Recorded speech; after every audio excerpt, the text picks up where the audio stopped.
Good morning বন্ধুরা, সকাল সকাল স্নানটা শেষ সোজা চলে এসেছি ঠাকুর ঘরে। আজকে চৈত্র সংক্রান্তি।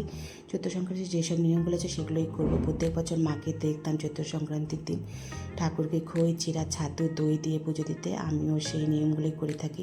যেহেতু বিয়ের পর এসে শ্বশুরবাড়িতে শাশুড়ি মাকে পাইনি, তাই মায়ের কাছ থেকে যেসব নিয়মগুলো শেখা সেগুলোই আমি সবসময় করে থাকি। তারপর পুজো দিয়ে সোজা চলে গেলাম নিম পাতা, হলুদ আর গুড় খেয়ে নিয়েছিলাম। আর বর আর ছিল স্নান করে সেগুলো খেয়ে নেবে। তারপর চলে গেছিলাম রান্নাঘরে।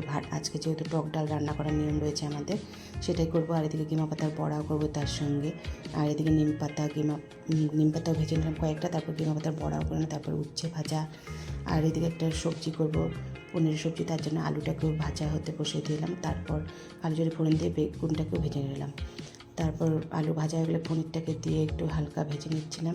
আর এদিকে ডাল হয়ে গেছে, ডালটা ফোড়ন দিয়ে তার জন্য রাঁধুনি আর সর্ষে, তেজপাতা, শুকনো লঙ্কা দিয়ে তারপর টক ডালটা করে নিলাম। এদিকে ভাজাগুলো আমার সব কমপ্লিট। আর এদিকে পনিরের মধ্যে মশলাটা দিয়ে পনিরটাকে কষাচ্ছিলাম। তো এর মধ্যে দিয়ে দিচ্ছিলাম 1 চামচ ঘি। আর এদিকে বরকে বলেছিলাম যে প্রসাদটা দিয়েছিলেন ঠাকুর সেটা মেখে দিতে। এদিকে পনির সবজিও হয়ে গেছে। তারপর আমাদের যে নিয়ম ছিল কাককে দেওয়ার, সেটাও ছাদে গিয়ে দিয়ে আসলাম। তারপর বরের খাওয়া হয়েছে। এদিকে আমি আর ছেলে ছাতু নিয়ে বসেছি। তারপর ছেলের জন্য অল্প পরিমাণ ভাত দিয়ে আমিও ভাত নিয়ে বসে পড়লাম।